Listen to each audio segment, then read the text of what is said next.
kita itu supaya kayak rantai yang tidak terputus, aktivitasnya jangan sampai terputus lagi. Saya malah berpikir gini, suatu saat saya pengen pameran karya digital. Jadi ada kemungkinan itu cuma nganu, jadi larangnya mergo pencucian uang ya sakit.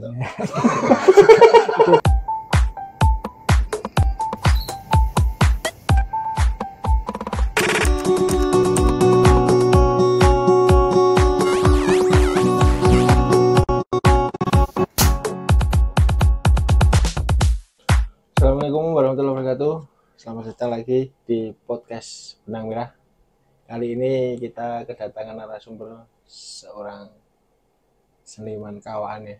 Monggo Mas, perkenalan. Nama saya Lucio Rahmat Basuki. Saya lahir tahun 1971.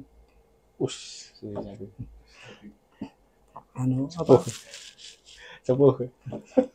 Saya sudah mulai menekuni gambar sejak kecil, Mas. Jadi waktu mulai SD. Nah, itu sering sama sekolah saya dulu SD balapan. Sekarang sudah nggak ada lagi SD balapannya. Nah, terus itu sering diikutkan lomba, Mas. Saya ikut mewakili sekolah. Terus mulai SMP juga saya sering ikut itu mewakili lomba juga sekolah dan mengelola majalah dinding. SMP saya di SMP Kristen 2 dulu. Itu juga sama beberapa teman yang istilahnya seminat ya. Itu sering itu untuk mengelola majalah dinding. Nah, setelah itu saya mulai SMA juga, saya sudah beberapa kali juga ikut pameran. Itu dari pameran sekolah dulu ada yang namanya pekan seni dulu kalau nggak salah, itu dari SMA 1, saya dulu SMA 2, tetangga itu sering ada acara pameran atau istilahnya saya juga ikut mewakili di bidang seni juga. Dan ini Mas, dari pengalaman itu saya juga sempat menjadi ilustrator juga di majalah di SMA. Kalau di SMA 2 itu namanya Jaya Wijaya kalau nggak salah, itu namanya majalah SM Semada dulu ya. SMA 2 Negeri Solo. Ya, SMA 2 Negeri. Iki jenengan kaos sing ngangge Solo Artos ini apa jenengan bagian panitiane Solo Artos? Dulu saya peserta. Itu kan adalah temen itu juga, itu kan dulu ya dari teman-teman Bosip Pak Solo Artos juga, dia juga teman juga. Saya juga paling tidak kan kepilih juga kan dulu juga kayak di kuratorial gitu kan. Jenengan sakit kurator? Enggak, yang saya ikut di kuratorial juga masuk ke galeri dulu. Oh, ngoten. Niki lukisannya jenengan niki masuknya ke teknik apa? Kalau ini memang lebih ke yang realis ya. Ini saya istilahnya kayak membagi. Kalau di lukisan itu ada yang memang untuk souvenir, memang ada yang untuk seni murni lah, ada juga yang untuk grade yang di tengah. Kalau saya bilang itu lebih ke istilahnya unsur interior, jadi masuk ke elemen interior. Itu kan sekarang banyak seperti kayak di hotel-hotel dan tempat-tempat yang sifatnya banyak pengunjung, kayak di kantor itu kadang-kadang butuh juga karya-karya yang untuk dipajang. Sekarang mulai sadar untuk estetika dari dari karya yang sifatnya itu lebih kayak seni murni gitu. Jadi nggak harus sifatnya terapan seperti mungkin panel, tapi yang mulai modern sekarang juga banyak juga benar tempat-tempat seperti hotel dan sebagainya. Mulai bisnis jualan lukisan mulai di apa nih, Mas? Saya dulu lebih ke mulai tahun 90. Saya tuh saya ceritakan dulu latar belakang saya juga ya. Sekolah saya dulu ya, setelah saya SMA, saya masuk di STSI dulu.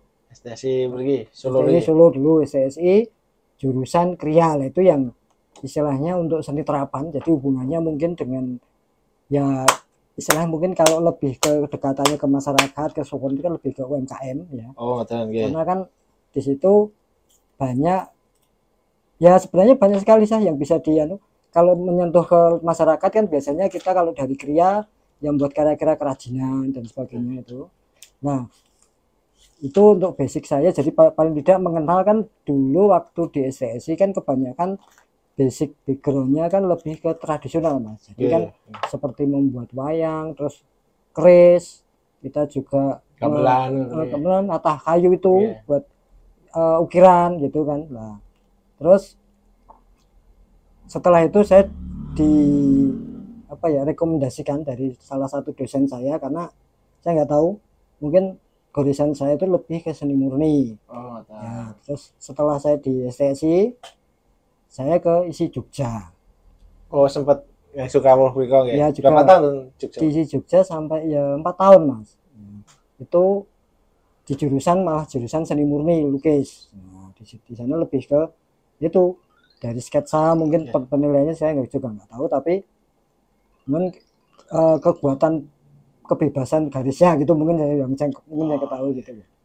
Panjang juga ya istilah dari SD, SMP, SMA, terus ISI Solo, STSI, terus ISI Jogja gitu. Dodolan gitu lagi mulai tahun? Kalau sebenarnya ini pindah lagi, terus dari ini. Itu dulu meneruskan dari Mas. Tahun 90-an sebenarnya. Saya dulu kan tahun 90-an ada di situ kan banyak ya, kalau jenengan pengen tahu juga itu ada sejarahnya juga. Dulu Pujasari kan itu kan didirikan, sebelumnya kan ada seperti rumah makan yang untuk sepeda namanya rumah makan Lesian dulu. Nah, pusat jajanan Surakarta apa lah Pujasari itu. Pujasari ya, seperti dari dulu itu. Terus sama kalau kita runutnya mungkin dulu zamannya Pak Imam Sutopo, waktu itu wali kotanya itu membuat shelter untuk membuat itu kayak semacam pasar seni Mas. Jadi sentra sentra di di depannya Lesean itu kan ada itu kayak dibuatkan semacam kayak kios-kios. Dulu kan masih terbuka, belum sekat dulu. Itu terus beberapa banyak dulu. Terus awal-awalnya ada teman-teman yang senior ya, dari teman-teman seniman itu mendirikan Sanggar Lukis Warung Seni. Itu ada 7 senior juga. Nah, kalau boleh saya sebutkan sini dulu ada beberapa, salah satunya Pak Mas Gunawan Hanjaya yang rumahnya di sini juga lukis itu. Terus apa lagi ya? Praon gitu. Praon. Mas Gunawan Hanjaya, terus Pak Bambang Tejo dan sebagainya.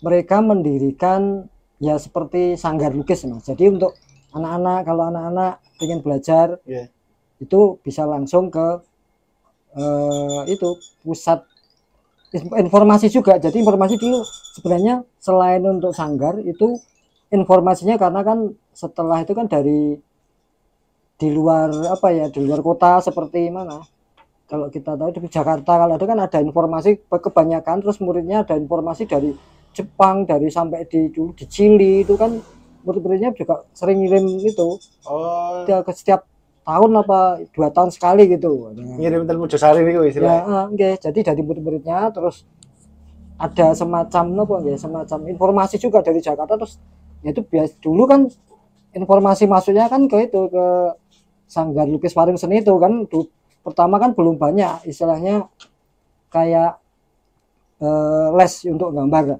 Karena gini, dulu pernah ada, tapi itu zaman saya masih kecil. Itu dari teman-teman ya senior juga, dulu ada namanya Himpunan Budayaan Surakarta, HBS. Dulu tempatnya kalau nggak salah di pagelaran Keraton Surakarta, itu di Kemandungan. Nah, Kemandungan itu dulu bapak-bapak pelukis itu ngajari anak-anak yang punya minat gambar gitu lah. Terus selain itu kan dulu Taman Budayanya Surakarta kan dulu ada di Sasono Mulyo sebelum TBS itu. Nah, TBS sendiri kan sebenarnya kan punyanya provinsi ya Mas, jadi kan Jawa Tengah. Nah sekarang sampai sekarang pun belum ada gantinya kayak Sasono Mulyo. Dulu kan pernah juga jadi Taman Budaya Surakarta, tapi kan dikembalikan lagi ke Taman Budaya Jawa Tengah sekarang ya. Nah itu cikal bakalnya yang teman-teman yang sebenarnya ya mbah-mbah yang dulu ngajar teman-teman yang anak-anak yang seneng lukis ikut lomba gitu kan. Terus setelah itu lama vakum ya. Jadi Solo itu sendiri gini Mas, permasalahannya kalau kita ngomongin tentang sebenarnya potensi untuk dua-duanya kan sebenarnya saling melengkapi Mas. Kayak istilah kayak apa, yang sifatnya terapan seperti UMKM, seperti Kria Betul, dan ya. ini yang lukisan yang kalau dibilang dikatakan seperti kayak seni murni itu sendiri kan, karena kalau kita melihat kota-kota lain itu mereka itu sinerginya bagus. Contoh di Jogja, kalau orang cari lukisan tapi kan juga yang sifatnya pengen mencari apa namanya seperti souvenir itu kan mereka macamnya banyak sekali. Dan istilahnya gerabahan itu ya. Kenapa di Kasongan dan Kasongan. sebagainya. Diunjuk sih Mas. Nggih. Rokok yang asal. Oh nggih.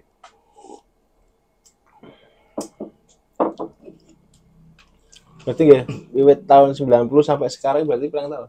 20 30 tahun ya. Dan sempat Mas, setelah tahun gimana ya? 2000-an itu terus ini sempat vakum juga karena setelah itu Pujasari kan apa ya?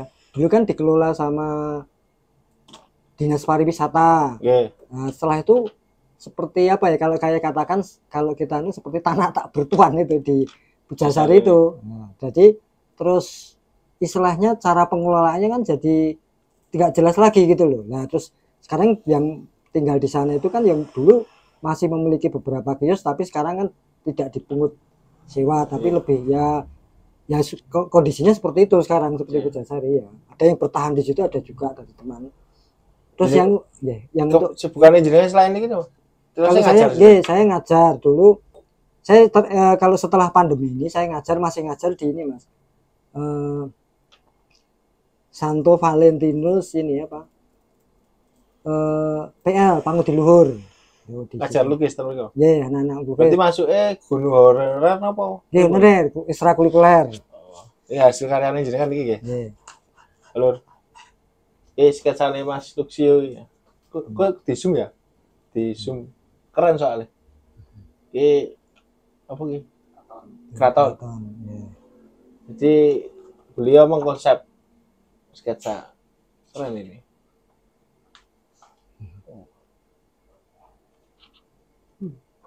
Aku ora iso iki.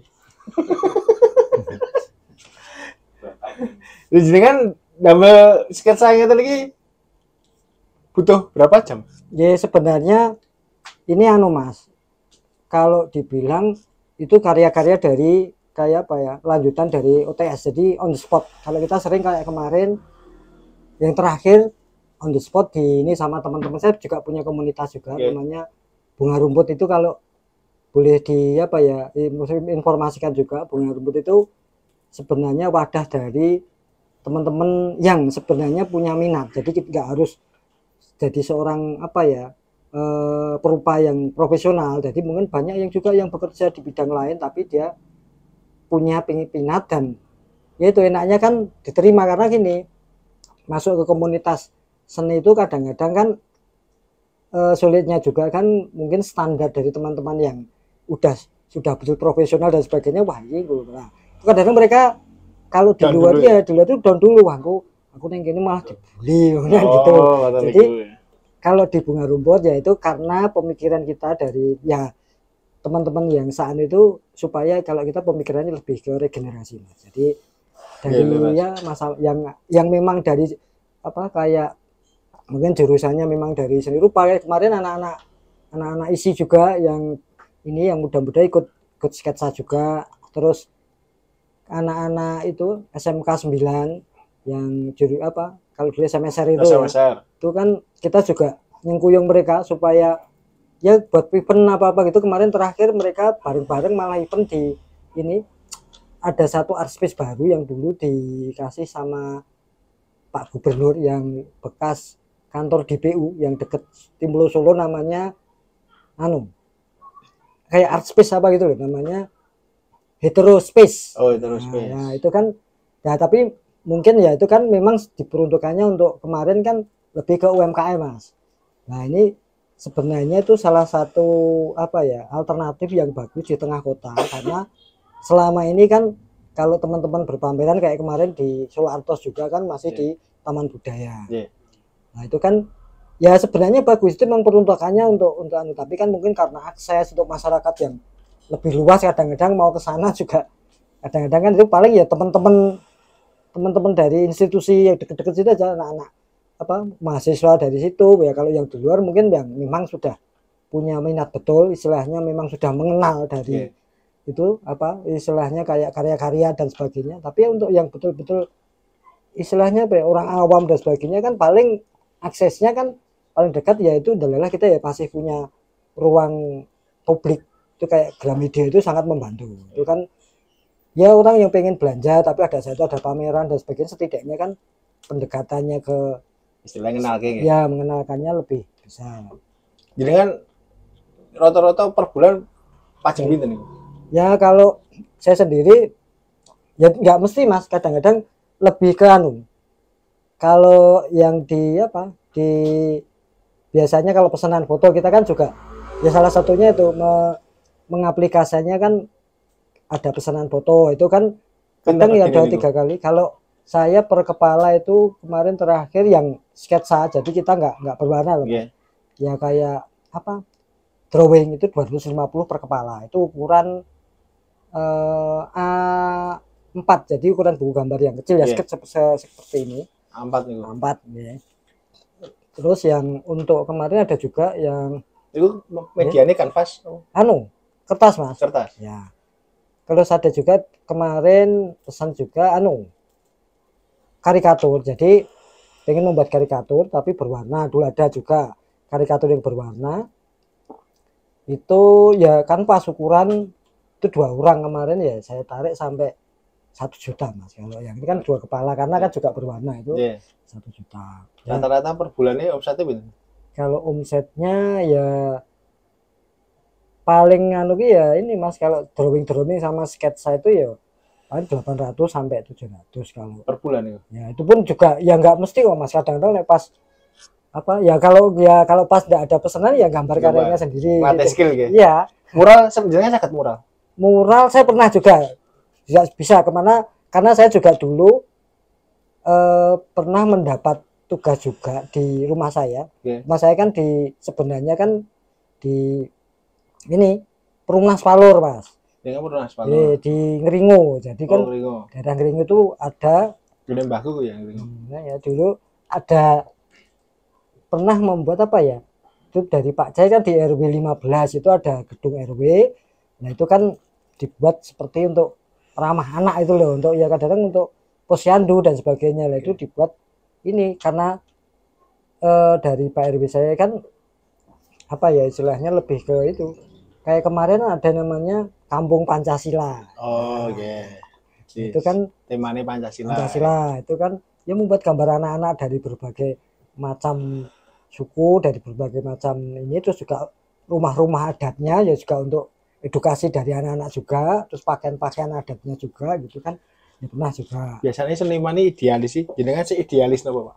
Kalau saya sendiri kalau idealisnya saya pisahkan Mas. Saya gini, kalau saya membuat satu karya, saya ada contoh juga karya yang idealis itu gini, saya ingin saya punya bentuk saya sendiri, maksudnya gaya sendiri ya, tidak harus orang itu paham dengan istilahnya bentuk atau konsep saya yang saya buat. Jadi istilahnya lebih ke, dan itu pun ada beberapa malah yang banyak itu dulu pernah saya punya beberapa yang pembeli juga ya dulu dari luar negeri itu. Luar negeri dari teman-teman di orang Argentina tuh sama, kalau dulu pernah orang Perancis itu malah membuat ini Mas, karya yang mintanya kan saya juga pernah buat eksperimen. Jadi karya dari apa itu pisau palet kan ada tekstur gitu ya, ada tekstur itu saya buat teksturnya, terus saya coba supaya tekstur itu kesannya lebih timbul ya, saya kasih kan di depan saya ada semacam selokan kalen, tapi kalennya tuh masih ada pasir-pasirnya tuh. Nah saya usahakan gitu, ternyata malah itu dari orang malah minta diregeti gitu. Jadi uniknya karena memunculkan dari teksturnya kan, setelah ini Mas kalau udah dikasih pasir itu kan dikasih air lah, endapannya juga kan masuk ke teksturnya, jadi lebih timbul, itu salah satunya itu. Jadi kalau kalau ngirim ke luar negeri itu bentuknya pun digurang itu apa terus digulung, dan itu kemarin untungnya saya kan pelanggan saya dari Prancis itu kan malah nggak ke Solo, jadi dia itu kalau saya nunggu di Jogja dulu di ini di hotel apa ya kalau di Jogja itu. Nah di sana dia itu yang mengirim dia sendiri, jadi melalui hotel itu sendiri kan ada jasa pengiriman dalam bentuk itu. Nah kalau saya ya enaknya gini, untungnya saya ke sana transport yang harus dia sendiri, jadi kita cuma pinter dolar itu karyanya jenengan dolar pada saat itu tahun itu Mas, sebelum ini malah itu tahun 98 itu kan sebelum 98 itu satu pulang itu sekitar kalau boleh dikatakan kalau dihitung rupiah sekarang ya dulu itu karena banyak ya dalam jumlah besar itu sekitar 700.000 Mas. 100.000 gede ya. Dan ukuran karyanya kan seragam, maksudnya pada saat itu ukuran karya ya sekitar 60 40 60 50 gitu ya rata-rata segitu, ada yang persegi juga tapi tidak lebih dari lebih besar dari itu gitu. Berapa lembar nih itu yang pernah terkirim, pernah kayak kirim itu ya kira-kira kalau nggak salah sampai 50 Mas. 50 berapa bulan itu sekitar dari itu hampir kira-kira 1 tahun Mas ya, dari pertama itu 1 tahun, tapi ya terus setelah nganu ya istilahnya parsial ya, rampung kirim ya sampai gitu. Jadi wah ya dulu waktu itu masih, kalau sekarang belum mikir ya, karena cat zaman dulu kan kita bisa pakai yang tidak harus mahal-mahal juga karena kan dengan tekstur yang tebal kan kita butuh, dan harus dulu kan taunya kan cat minyak Mas, dulu kan cat akrilik belum sepopuler sekarang. Ternyata masane berarti ya? Karena akrilik sendiri kan termasuk yang sekarang kebanyakan memakai cat akrilik ya, ini juga informasi juga gitu. Itu kan sebenarnya lebih higienis karena begini, karena kan istilahnya pengencernya kan air, jadi tidak untuk paru-paru itu karena gini, ada juga kasus karena ruangnya tertutup gambarnya pakai cat minyak, ada juga yang meninggal juga karena ada dulu di Jawa Timur apa jadi karena ditutup uapnya kan. Itu kalau cat minyak biasanya kan dulu untuk istilah apa ya, untuk mencuci kan zaman dulu kan masih itu minyak apa jenenge, bensin bukan, lengopet itu loh apa tuh? Lengopet tanah itu minyak tanah itu thinner kalau itu terlalu keras itu merusak kuas Mas. Ya. Nah itu lebih ke minyak tanah itulah. Sekarang kan ada akrilik. Ya akrilik kan pakai air lah. Sekarang agak lebih karena mencari minyak tanah juga mahal, biasanya pakai ini yang itu biasanya dari damar itu apa namanya, terpentin. Dan terpentin itu sekarang juga agak langka Mas. Sulit juga mencarinya. Ada yang namanya cat minyak yang namanya itu apa ya, jadi semacam lanoli, jadi agak kental gitu lah, itu campurannya itu dikasih itulah, itu kalau kelamaan juga kan ya baunya lama-lama ya istilahnya apa ya, di kesehatan juga nggak bagus. Jadi kan eksperimen ponate nggih pilok ngoten. Pernah juga dulu, jadi gini, dari karya sebenarnya seperti karya apa ya, seniman ini memang kudu eksperimen terus ya, istilahnya atau mandek ya. Dari situ pernah juga karya sebenarnya abstrak, cuma beberapa kayak goresan-goresan gitu lah. Goresannya itu kan pakai kuas besar. Nah ini bayangannya supaya terlihat kayak betul-betul melayang. Kalau mungkin kalau di kuas juga bisa, cuma tidak bisa mencapai apa ya istilahnya sekualitas kalau kita pakai semprot apa mungkin pakai ini itu yang untuk biasanya untuk gambar itu loh apa, semprot itu loh airbrush kayak gitu. Nah ini pakai ini untuk supaya ada kesan dari kesan dimensi melayang gitu lah. Itu salah satunya eksperimen itu Mas. Jadi dari goresan-goresan bebas kita apa kayak bayangan itu shadow gitu itu lebih soft itu loh, lebih smooth ya namanya. Terus niki jenengan ngajar iki pun pinten tahun? Saya ngajar mulai 2008. Saya dulu ngajar 4 sekolah. Ya yang paling lama sampai sekarang itu di Pangudilur Santo Valentus ini. Terus yang 2 saya ngajar di ini di SD Gading, SD Negeri Gading. Dari 2008 nggih. Iya 2008 juga. Terus sekarang kan mungkin karena ya setelah pandemi itu Mas berhenti. Terus sekarang sampai sekarang belum ada panggilan lagi. Terus yang kedua saya ngajar di Yayasan Tunarungu dan Bicara di sini Sambeng itu di YKRTW itu. Tuh, terus yang keempat saya ngajar pernah juga di ini homeschooling Kak Seto. Oh, enten tuh. Ada di situ di dekat ini Mas Ril. Mana mau ke Pasar Nongko. Pasar Nongko. Pasar Nongko itu ada yang masuk. Dulu kan tempatnya juga daerah situ juga dekat-dekat. Oh, nah Pak. Ya. Lagi ngerti kan mesti Kak Seto. Ning kene, Bro. Wis ngerti, Gus? Bukan sadurunge POM. Ya, oke. Dulu ada di situ terus pindah di ini, Mas. Oh, pindah sekarang. Pindah di punya gedung sendiri. Di itu yang tembusannya ke Palang ke Mas, keluarnya Palang ke apa? Palang Pasar Nongko itu ya dulu. Oh, iya. Rokok le Mas, Nggih. Saya gayeng nggih obrolane. Nggih, soalnya iki rencana season 2 dari podcastnya ada keluar murah gitu. Oh, nggih.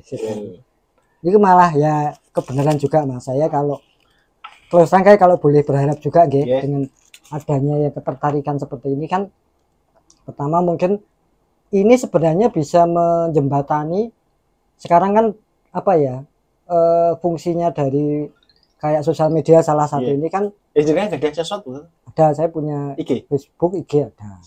Tutulan temenku ya. Saya beberapa tapi IG baru saja, saya baru paham IG baru. Oh, kalau Facebook dari lama. Tidak ada kata terlambat.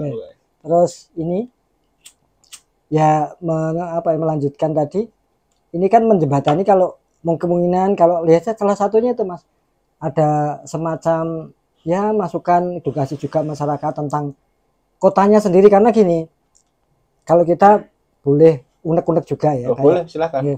Kalau di Jogja kalau di Jogja itu kenapa kita mau nggak mau kita tetap dilihatnya kan perbandingan seperti Jogja ya karena di sana terdekat itu yang membuat mereka itu sekarang jadi untuk seni rupanya ya paling tidak lebih maju karena kontinuitas mereka itu sudah bertahun-tahun jadi tidak ada mandeknya gitu loh. Terkomunikasi mereka sangat gitu. Mereka terus di Solo sendiri senimannya itu kalau saya boleh mengatakan sering underground gitu loh. Jadi kadang-kadang muncul, kadang-kadang di permukaan, kadang-kadang underground lagi gitu loh. Itu yang saya alami gitu karena yang paling lama yang saya ikut itu waktu itu di Pujasari itu termasuk agak lama Mas, jadi paling tidak 10 tahun. Tapi sebelumnya itu kayak waktu saya masih kecil kan ya itu lihat teman dari seniman-seniman itu kan kalau di Solo kan dulu kan kayak yang tahu itu kayak tadi HBS Himpunan Budaya Surakarta itu yang memang dari sudah sepuh. Kemudian ada ini dulu Pak Wongso, Pak Guyuban Wong Gambar Solo itu malah dari teman-teman ini dari para pelukis poster bioskop itu ya itu. Oh iya. Itu gayeng jadi mau ngono terus gayeng jadi. Itu kan terus sekarang kan sudah tergantikan sama ini MMT dan sebagainya kan. Bagaimana saran dan solusi untuk mengembangkan seni di Solo? Jenengan, Pak. Kalau saya boleh mengatakan saran ini Solo itu harus ini Mas. Mumpung wali kota niki cah to. Ya unity paling tidak dan Gibran iki lho diringake seniman Solo iki lho.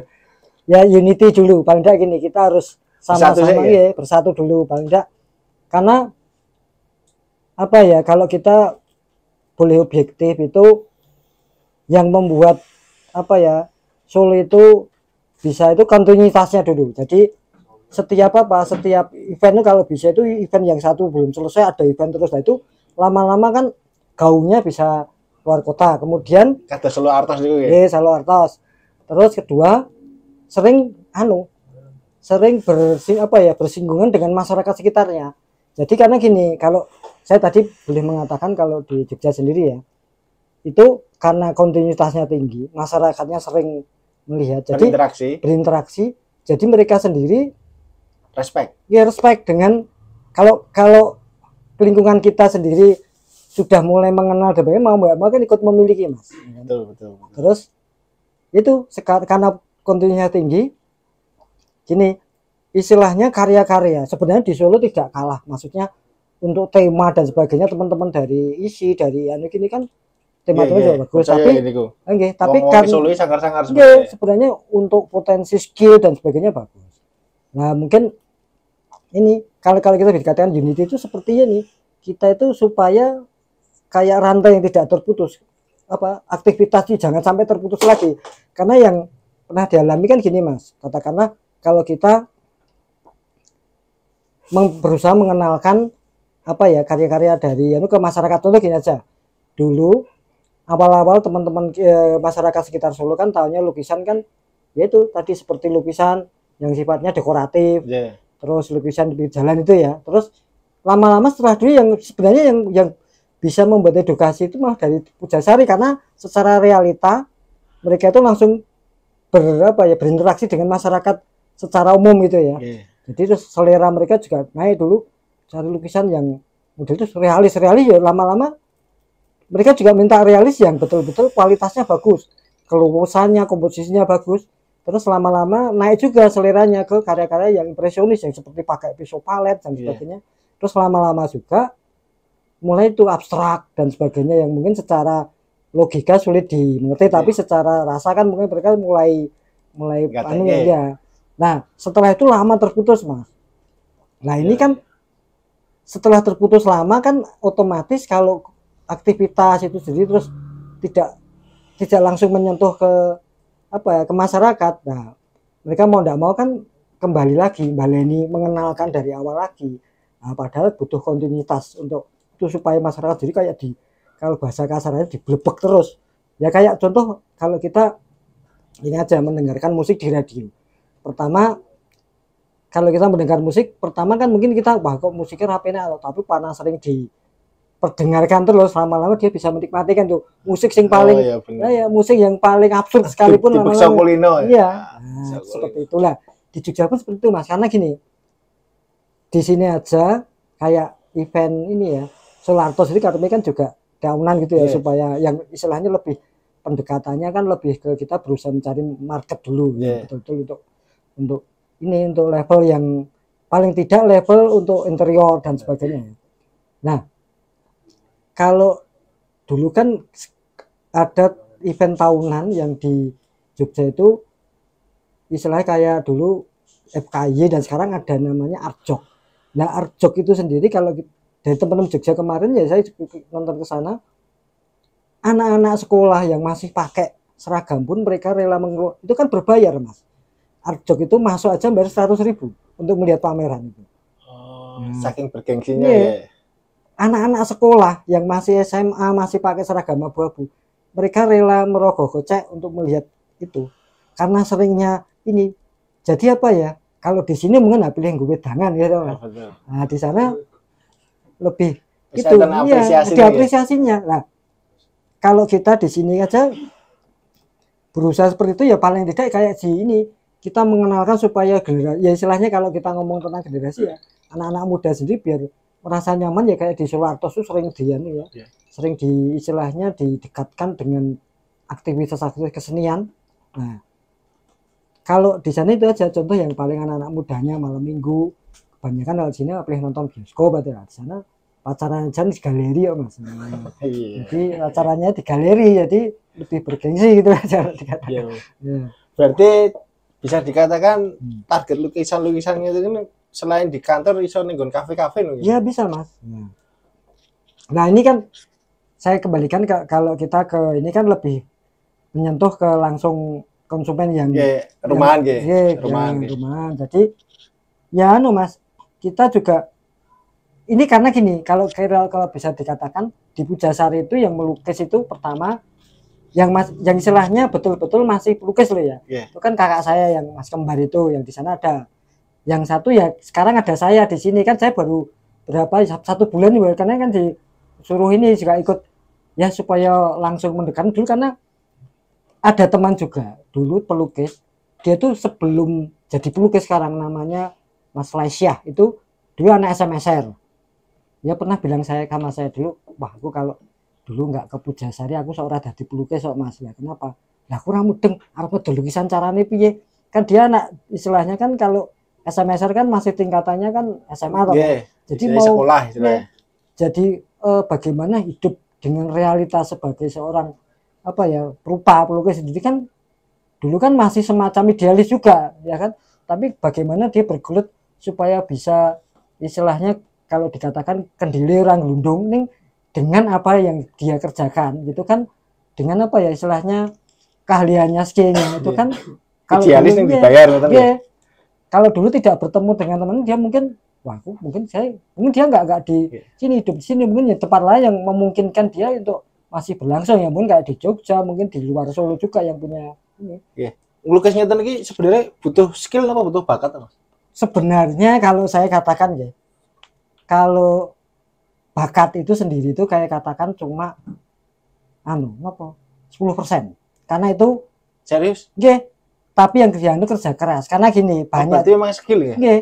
Karena gini, banyak yang minat dan itu katakanlah dari teman-teman juga ada punya sanggar. Itu sebenarnya ada yang punya pengalaman, contoh kayak saya juga katakan juga di sanggar aja punya temannya Mas Kribu itu, dia itu membina beberapa anak muda. Tapi pertama yang bertahan itu kan karena memang dia itu passionnya betul-betul di situ. Dia itu apa ya skillnya yang dulu memang awal-awalnya yang belum lama-lama dia juga meningkat. Nah itu terus gini, ada juga dia itu punya bakat tapi nggak pernah diasah, lama-lama dia juga pergi dan ke istilahnya ke bidang yang lain gitu kadang-kadang, karena kan sebenarnya kalau di Solo bagus Mbak, tapi karena mungkin nggak tahu, mungkin dari lingkungan juga kan. Berarti intinya memang kudu sinau sih. Dan itu sendiri saya dulu karena pengalaman gini Mas, kalau saya kenapa saya dulu jadi seneng lukis karena awalnya saya itu kan dulu ya ada teman juga satu ya, teman-teman main waktu kecil itu seneng komik gitu. Nah saya malah memulainya seneng gambar itu memang dari ilustrasi, karena lihat gajulan ada kayak komik Gundala terus itu ikut itu awalnya kan langsung ikut karena ya itu kita buat supaya referensi ya, wah gambar ini kan duluan orang-orangnya berotot dan gini buat itu wah itu apa proporsinya kan bagus. Itu ya ketertarikannya mulai dari situ lah. Kalau karena sekarang angel Mas, lukis iki angel omah lukis sing makhluk hidup gitu ya. Kuwi saka anatomine sik wis angel. Apa meneh saka sudut pandang iki dijipuk angle saka ngisor apa saka dhuwur ngoten niku kan angel mikire. Nggih. Tapi ada sebenarnya standar yang bisa dipelajari sebenarnya ada. Karena gini, ada juga ya saya boleh kemana-mana sedikit ya. Ini untuk anak-anak itu ada pemikiran kalau di sanggar itu sendiri kan seperti dicetak katanya. Tapi yang untuk yang besar pun sebenarnya juga cetakan, karena gini Mas, katakanlah wah anak-anak itu dunia bebas, garisnya itu sini nggak usah dianu, karena tapi orang tua kadang-kadang pengennya kan si anak itu tahu nek lukis sing kira-kira berdiri kayak gini, pewarnaannya, komposisinya bagus, kerapian seperti kan kadang seperti itu. Nah, diajari basicnya dan itu kalau dikatakan asli anak, kalau bapaknya pelukis kira-kira asli anak enggak Mas? Kan mesti diajari bapak itu jadi katakan wah ini pelukis tidak mungkin lah diculukis tok, berarti paling tidak tanya bapaknya, Pak ini garis sih gitu, nah gitu kan mesti itu. Nah makanya sebenarnya perdebatan itu sama-sama benernya, karena gini, karena ada yang berpikiran lukis itu istilahnya ada yang harus realis dulu, nah, harus gambar realis itu udah bener. Tapi kalau sekarang di luar negeri yang anak-anak yang sekarang sudah punya kolektor itu malah lukisannya betul-betul asli anak, jadi lukisan yang betul-betul bebas sekali itu malah banyak kolektornya. Sekarang ada dulu pelukis salah satunya di Rusia itu. Jadi kalau dikatakan ya yang paling logis kan gini, memang kalau belajar pengen melukis yang paling kan kita harus membuat karya realis dulu, gambarnya secara kan istilahnya secara logika kita bisa melihat dulu dari bentuk gambar enak dilihat atau tidak kan tetap seperti itu secara urutan yang paling logis kan.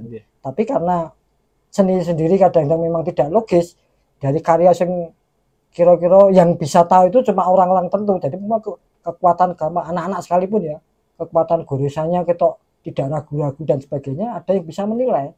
Jadi wah ini bocah ini punya bakat kayak mengurak-urik tapi secara komposisi dia sudah bisa merasakan keindahan gitu ya, tidak harus realis dulu gitu. Ada yang seperti itu, makanya tidak, sebenarnya dua-duanya nggak salah, cuma karena kita di yang paling pas di paling pas karena kita ini kalau di di Indonesia seni modern sendiri kan katakanlah ya belajarnya memang dari realis dulu. Kalau kita mengatakan seni Indonesia seperti itu ya kita itu seni Indonesia itu tradisional kayak wayang dan sebagainya. Kalau yang sekarang realis dan sebagainya itu kan memang dari luar negeri mas, dari barat. Dulu kan saya katakanlah kayak Raden Saleh pun kan itu kan karyanya kan gaya dulu kan zaman Belanda. Salah satunya kan itu makanya diakui di dunia karena katakanlah ya orang barat kan mengeklaim bahwa ya ini karya modern itu ya karya yang pertama awal-awalnya itu kayak karya-karya nisan kayak di Eropa dan sebagainya kan realis dan sebagainya kan gitu. Kalau di Indonesia asli ya gambar wayang, apa itu model-model kayak batik, ornamental itu kan lebih ke situ gitu loh. Lalu jenengan bisnis lukisan itu niki dengan banjir teknik digital itu niku survive betul mas? Loh, anu mas, sebenarnya kalau ini kan enten tau sing ngangge Wacom, ngangge Intuos niku, ngangge Cintiq di ngangge lewat digital kemudian dijual di online dalam konteks nanti mereka bisa yang beli itu ngeprint sendiri di kanvas.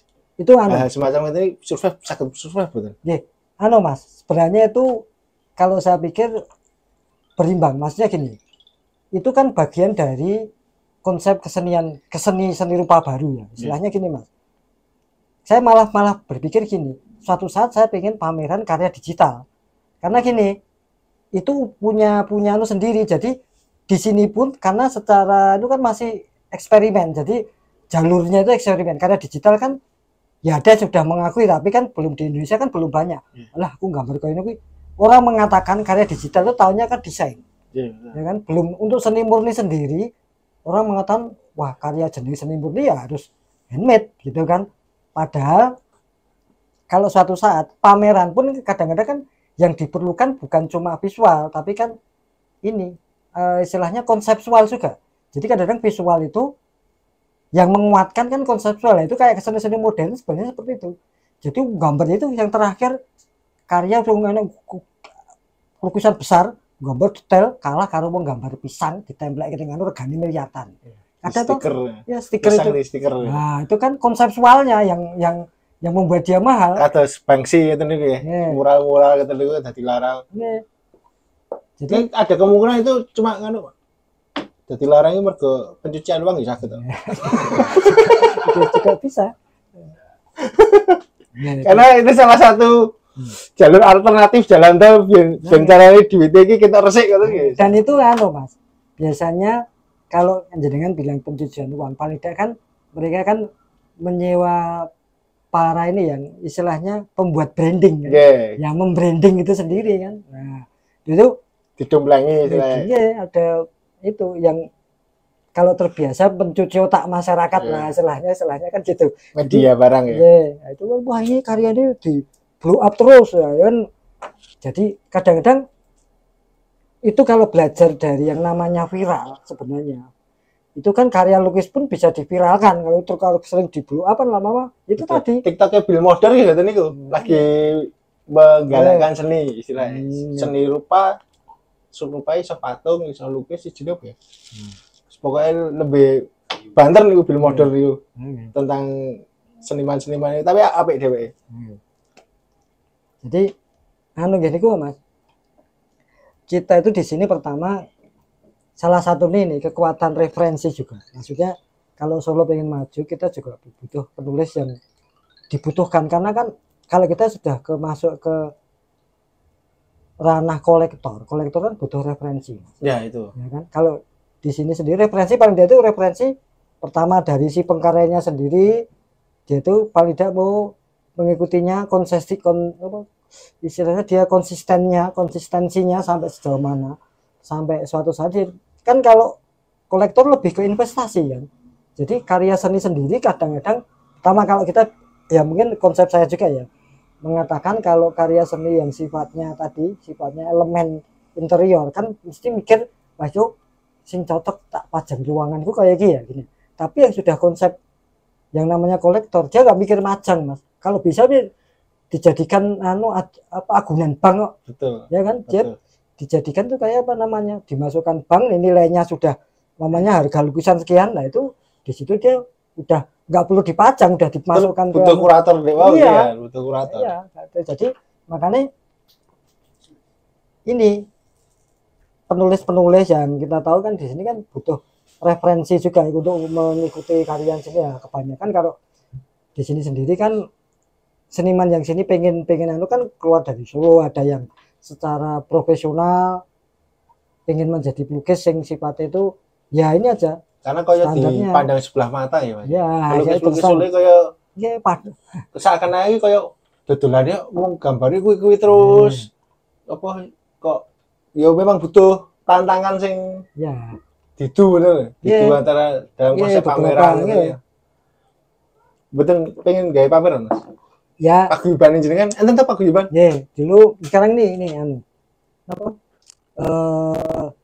Namanya yaitu Bunga Rumput salah satu. Sekarang yang aplikasi lebih aplikatif ya mungkin saya katakan dari kemarin masa itu anu art lab itu dari teman juga kita membuat ini salah satunya karya yang asli kita print dalam bentuk ya print secara utuh seperti lukisan itu.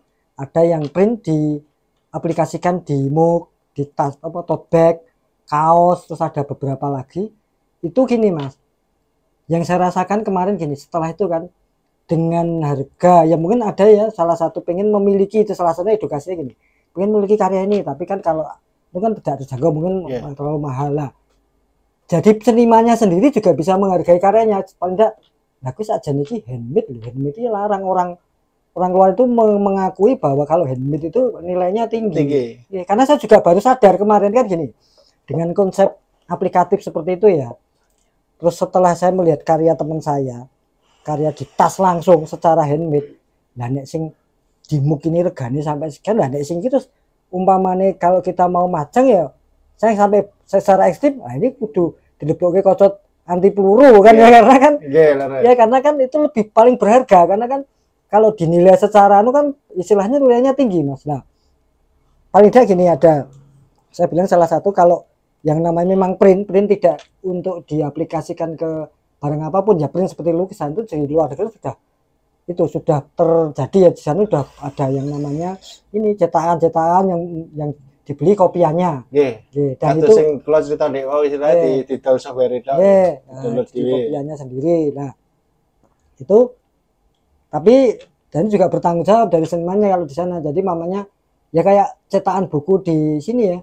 Cetakan keberapa gitu tahun ini gitu kan ada. Jadi betul-betul terdaftar secara resmi terdaftar ini karya ini keluar berapa karya kan selama ini baru 10 kopi mamanya gitu di sana kan kayak seperti itu. Jadi juga pengennya seperti itu. Jadi ke masyarakat juga bisa memiliki tapi kalau suatu saat pengen karyanya yang asli ya tetap kita nilainya kan lain. Jadi kita sendiri bisa menghargai karya kita, mereka juga tahu kalau yang memang yang lebih murah bisa dibeli seperti barang konsumen biasa itu kan mungkin setanya kalau yang asli ya sudah beda istilahnya, transaksinya sudah lain. Jadi yang ini transaksi ke barang yang betul-betul seni tinggi, yang ini memang untuk diaplikasikan gitu. Ini kan paling mahal pernah ngedol lukisan apa Mas? Ini kemarin yang di Argentina itu ini Mas. Paling mahal satu bijinya ini pinter. Dulu pernah 12 zaman tahun 92-an 12 juta Mas. Itu terus ada itu yang dari Prancis kemarin itu yang Argentina pada saat itu karena juga kenal baik juga ya, itu ibunya diajak ke sini pengen disuruh gambarnya dengan gaya saya. Dulu orang Argentina namanya Enrique itu kan ke sini terus pertama ke sini ngomong ngobrol terus diajak ibunya diajak ke sini ikut ngambil terus ya udah yang kan seneng terus ibunya kan seneng terus di itu jadi ya kasih uang kadang-kadang nggak nawar kok tahu gini apa 8 juta sampai anu gitu. Jadi mereka itu ya terbiasa. Berarti memang anune konsepnya golek jeneng sih ya. Yang seniman ini gawe jeneng sih lagi. Jenenge moro ya. Dan kalau di sini lebih anu Mas, kalau kayak bisa katakan ya, kalau di Solo ini ya katakanlah sebenarnya itu kantong kesenian yang termasuk sudah lama. Kalau dibilang sekarang di daerah Jawa Timur itu kantong kesenian banyak Mas. Jadi kayak event-event yang tajuknya itu di Surabaya kemarin ada PSLI. Dulu kan termasuk Surabaya dan Kediri dan sebagainya itu kan masih sebelum itu kan masih tertinggal sama Solo. Solo kan udah mulai dari awal tahun lalu kan udah ada. Cuma mereka itu kan pengelolaannya, jadi istilahnya cara apa ya, cara memanagenya lama-lama kan jadi kantong-kantong keseni rupaan juga yang bisa berkembang itu. Nah Solo sendiri masih survive gitu kan. Aku jane pengen duwe lukisan siji sing gabungan antara tradisional karo modern. Jenenge saged damel iki, Mas. Ini salah satunya mungkin robot Mas. Aku pengen duwe lukisan robot, Gundam apa tapi konsepnya reok. Bagus juga itu. Itu ya kalau Anda malah punya ide seperti itu bagus karena dari seniman sendiri butuh ya mungkin gini ya. Ini aku rasa gambar. Ya, kita bisa membayangkan visualnya, tapi kan kadang-kadang ide itu sendiri kan mungkin dari orang lain pun nggak masalah. Kan jenengan punya konsep antara tradisional terus jenengan sudah bisa membayangkan secara visual seperti apa, kan itu bagus juga. Gitu. Tak dol, saem. Itu jenengan 70%. Loh, malah sekarang gini Mas. Kayak kemarin kayak dibuat itu ya. Kalau kita membuat konsep mural, sebenarnya mural sendiri kan seharusnya kan memang di tempat-tempat yang dia tembok gitu ya. Nah sekarang kayak kemarin di lomba mural itu kan tidak harus tembok, ada yang desain dan sebagainya. Karena apa? Cayutan itu ya. Itu kan mural kadang-kadang itu sendiri sebenarnya. Kok cayutan. Kata Subroto. Sebenarnya yang betul-betul mural itu yang modern Mas. Kalau yang lama lukisan di tembok itu namanya fresco. Ya, kayak salah satunya Last Supper itu kayak karyanya Leonardo da Vinci yang gambarnya ketika apa istilahnya Yesus bersama murid-muridnya itu aslinya kan di tembok. Jadi bukan aslinya tidak di atas kanvas. Itu kan tembok di salah satu gereja di Italia sana yang terus diaplikasikan kan kanvas bisa dinikmati orang banyak. Nah, itu sendiri sebenarnya Mas, apa? Aslinya kan dulu Perang Dunia Kedua kan sudah untung saja jadi kayak pada saat dibom sama sekutu kan dulu kan ikut kayak Italia sendiri kan ikut Jerman dulu kan. Nah itu untung saja masih utuh. Yang lain sekitarnya loh ya ini makanya Last Supper sampai sekarang terus restorasi kan itu. Terus sekarang terus diaplikasikan dari museum pindah hasilnya kan tembok juga namanya fresco. Nah untuk mural itu sendiri kadang-kadang kalau kita melihat perkembangannya di siapa ya di luar sana ya itu salah satu yang paling graffiti ya. Kalau graffiti sama mural agak beda Mas. Kalau graffiti meskipun sama-sama di tembok tapi kalau mural itu sebenarnya lebih masih secara secara resmi itu masih dianggap seni yang sifatnya itu ya bisa dikatakan secara nilai secara level itu masih ikut ke seni rupa yang soalnya nganggo kuas. Yang yang mainstream lah. Nah, kalau street art, tato itu sendiri kan sebenarnya karya seni rupa juga, tapi kan secara itu non resmi. Karena kayak street art kayak apa? Graffiti itu sendiri kan kalau beberapa tempat kalau memang itu kan sebenarnya ilegal. Nah, tato sendiri sebenarnya nggak ilegal, cuma secara pandangan itu kan mindsetnya itu kan masih tato untuk orang timur istilahnya. Masih gitu. Sebenarnya dua-duanya masuk seni. Masuk seni rupa coba karena kan butuh skill juga. Nah, cuma masalahnya yaitu kadang-kadang kan yang ini dianggap sudah masuk istilahnya kalau dikatakan seperti major label sama indie label. Nah, itu istilahnya kan seperti itu. Dianggap legal mergo major begini. Iya.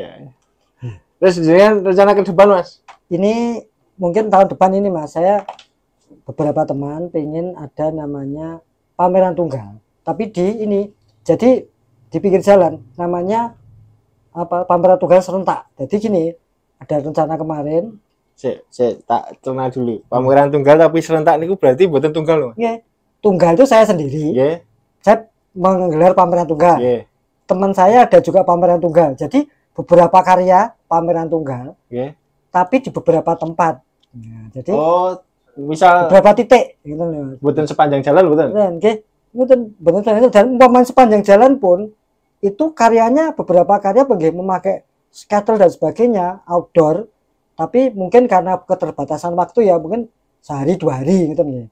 Itu nanti mungkin salah satunya kemarin ada konsep juga di sepanjang ini City Walk itu kan, tapi Ngarsopuro dan sebagainya ada beberapa titik dan seperti pameran jalanan sebenarnya, tapi konsepnya memang konsep pameran serius juga karena di situ kita juga menyediakan katalog, menyediakan mungkin penulisan juga seperti pameran di galeri, tapi yaitu tadi kita juga juga apa istilahnya kan kadang-kadang kita juga mau membuka juga pemikiran dari teman-teman juga bahwa pameran ini harus eksklusif di galeri dan sebagainya di gedung ruang tertutup istilahnya. Nah nek neng dalan ini sing pameran apa lukis di pinggir dalan kan ngoten itu membuang itu. Jadi kita pengennya menghilangkan mindset seperti itu. Jadi ya aku nih pinggir dalan kita langsung berinteraksi dengan masyarakat, tapi mindset kita tetap pameran seperti eksklusif di galeri. Jadi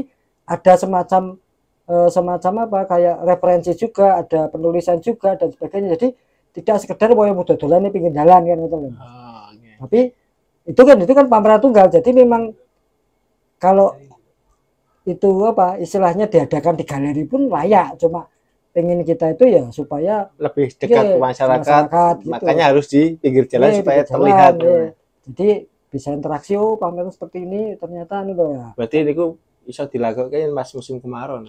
Memang ya kemarin kan ide-ide sudah sudah terus jadi mungkin kira setelah Januari atau Februari Mas. Ngarsopuro anyar iki. Jadi saya tigo utawa pas pembukaan shelter mana niku saya tigo nih. Itu kita masih ya kemarin konsepnya masih di ini. Karena yang mungkin paling perizinannya tuh Mas. Mungkin kalau kan mungkin disupan paling enak kan ini jalur mana City Walk, tapi mungkin tidak menutup kemungkinan di tempat-tempat yang mungkin yang baru tadi salah satunya mungkin Ngarsopuro itu ya masalah perizinan juga kita kan juga langsung tweet mawon Gibran ya dan Twitternya dia responnya positif kok Gibran itu kalau biasanya neng rata kalau yang bukan tahu direspon ini lah aku sopo paling bisa saya jadi konsepnya bagus itu konsepnya bagus dan apa ya ben tercerahkan itu loh jadi masyarakat Solo khususnya ini orang remeh ngene iki istilahnya. Saya berpikir begitu karena gini. Ada saatnya kita idealis, itu kan seperti idealis ya. Kita nggak berpikir mau keuntungannya apa gitu ini, yang penting ya kalau ada yang mau beli dengan harga galeri pun ya masalah ya, walaupun di pinggir jalan tapi dengan harga pameran di galeri ya itu memang harganya pameran di galeri gitu tidak di jalanan kan gitu. Betul. Nah, tapi istilahnya kita juga itu kan secara ideal, secara pemikiran komersilnya seperti itu. Secara idealisnya kita umpamanya ngedol larang-larang opo yo payu nggak masalah, yang penting kan kita memang serius supaya ya inilah kalau kita pameran tunggal itu kalau dia ini seperti ini gitu loh. Jadi langsung bisa dilihat ke masyarakat gitu loh. Perkara iso diukur rego seni iki ya mau beras kilo ngono genah. Regane semuanya ini seni iki angel mau. Nah, ini salah satunya tadi salah satu yang tidak lukis pernah saya cerita. Yang itu kayak mural tadi Mas. Ada di salah satu pernah di Facebook juga itu dari teman. Lukisan mural itu temboknya itu punya salah satu warga di situ. Nah, ada seorang kolektor dia berani bayar tembok itu dibongkar. Gini bang sini. Dibongkar bawa pulang. Tapi yang dikasih yang punya tembok lah. Seniman ini kan dia nggak tahu, dia tuh nggak mau tahu. Jadi saya itu cuma ada tempat yang untuk mengekspresikan diri, perkara aku untuk duit nggak mau tahu, yang penting bisa mengekspresikan lah, malah sing untuk duit sing di tembok. Karena wis terkenal gengsi. Iya, salah satunya kan itu. Makanya kalau kita kadang-kadang memikirkan tentang seni itu, ya itu ya seperti kalau dikatakan seperti nalar nggak nalar juga. Jadi mau dikatakan natural dan supranatural ya seperti itu juga. Naturalnya kalau seni gambar uang, gambar foto untuk duit lah. Sing nggak naturalnya cuma tadi gambar orang-orang regani karo sing gambar foto nganti cicil gitu. Lagi mau nutor regane peng 10 wae malah. Ya ajeng sinau lukis ten gini jenengan gratis napa bayar Mas? Nggih nek ngeten mawon nek jenengan pengen hajat saya sendiri nggak masalah karena gini paling tidak jenengan tahu dasar-dasarnya nggak masalah nek saya sendiri. Saya lebih idealis juga kok. Monggo sing ajeng les ngene jenengan nomor HP ini. Oh, nggih. Mang sebutke. Nomor HP saya 089 953 40 245. Mang ulangi mulai. 089 953 40 245. Mesen-mesen yen mesen-mesen lukisan gini Mas Lucio. Alamatnya pundi Mas? Alamat saya kalau saya sering di Pujasari di Sanggar Warung Seni. Blok itu nih. Blok nama apa? Blok 10 apa enggak gitu apa memang. Oke tulisannya gambar ada warung seni ya. Warung seni. Gambarnya kayak anak-anak bergandengan warnanya pink gitu. Iya, iya. Saya juga jangan Mas, tinggi teman-teman seniman atau mau yang merintis jadi pelukis, kira-kira jangan sing pas. Iki iso asin iki iso duwiti, tapi kowe kudu sabar pripun jangan monggo. Kalau saya juga sama-sama ya kalau untuk survive kalau di Solo kita sama-sama sih survive. Jadi ya pejangannya itu tadi kalau jenengan pengen betul-betul istilahnya kan anggap saja ya ini sih kebanyakan itu kan pilihan hidup juga sebenarnya. Jadi ada yang pemikirannya tuh saya mengisi hidup sebagai seorang pengkarya ya apapun resikonya saya tempuh gitu kan ada. Tapi itu juga kalau jenengan pemikirannya lebih ke ya berkeluarga lah itu ya memang harus mau tidak mau harus bagiannya tapi sekarang juga itu tadi ya kalau mau menjadi seorang seniman pun apalagi yang muda-muda sekarang untuk aksesnya lebih banyak kan salah satunya karena yang ngetrennya itu apa mural itu banyak juga yang punya banyak proyek mural anak-anak muda sekarang dia itu dari apa ya karya-karya yang mungkin yang agak seperti manga lebih ke dekoratif lebih kan banyak juga sekarang. Jadi kalau pengen jadi apa ya perupa itu sendiri ya yakin aja lah yang penting kemauan ya ngasah skill itu aja karena yaitu kalau skill Anda sendiri kan juga bisa di-upgrade maksudnya skill dasar ada kemungkinan lah yang paling membuat untuk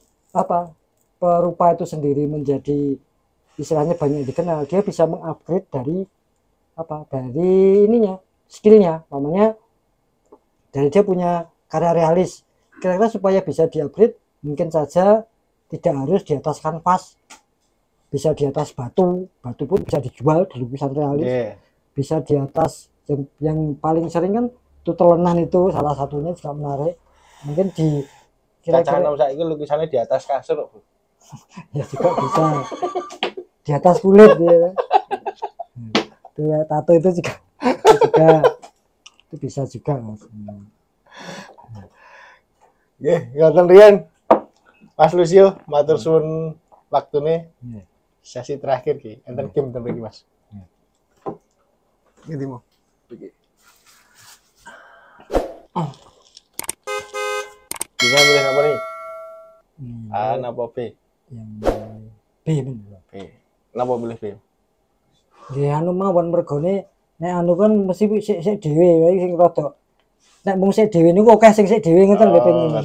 Siap. Jadi ngenteni sing sik dhewe iki piye mlakune lagi dicontoh ngono ya. Ya. Apa iki pertanyaan apa, Bro? Jenis kanvas niku enten pinten mawon? Jenis kanvas ada sebenarnya banyak beberapa, Mas.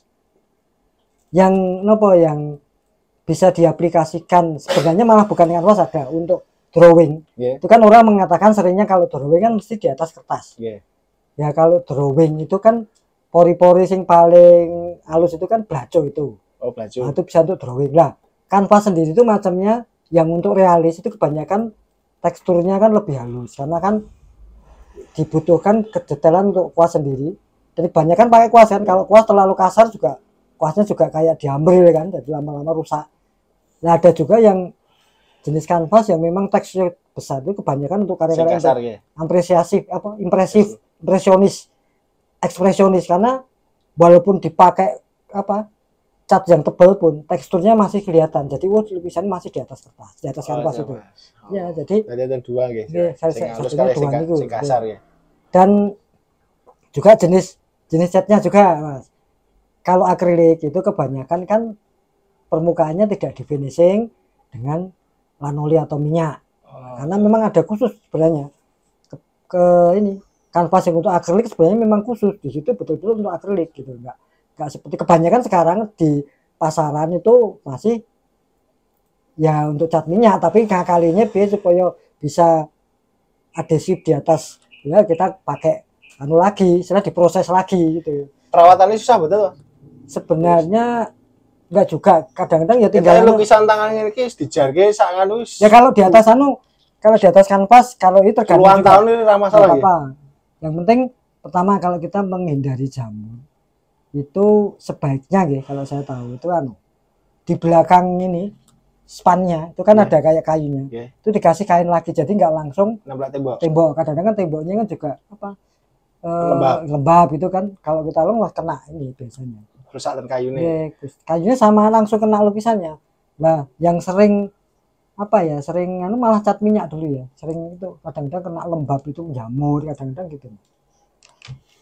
Lur, podcast semoga bermanfaat bagi teman-teman yang mau gabung di podcast kita liputan podcast dan teasernya gratis tuh Mas. Soalnya yang tersebut percaya ini gratis Mas.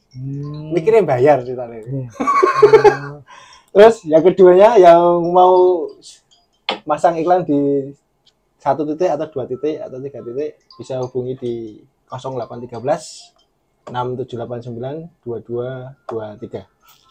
Dan niki Mas Luxio tadi pilih B, dapatnya kaos. Moga Mas. Niki muga-muga sedeng. Oke. Belum sedeng loh pilih kok. Gitu. Terima kasih. Sampai jumpa lagi di podcast selanjutnya. Hidup cuma sesaat, tidak ada kata terlambat untuk tetap bersemangat dan bermanfaat. Wassalamualaikum warahmatullahi wabarakatuh. Peace. Terus Mas. Sami-sami. Cut.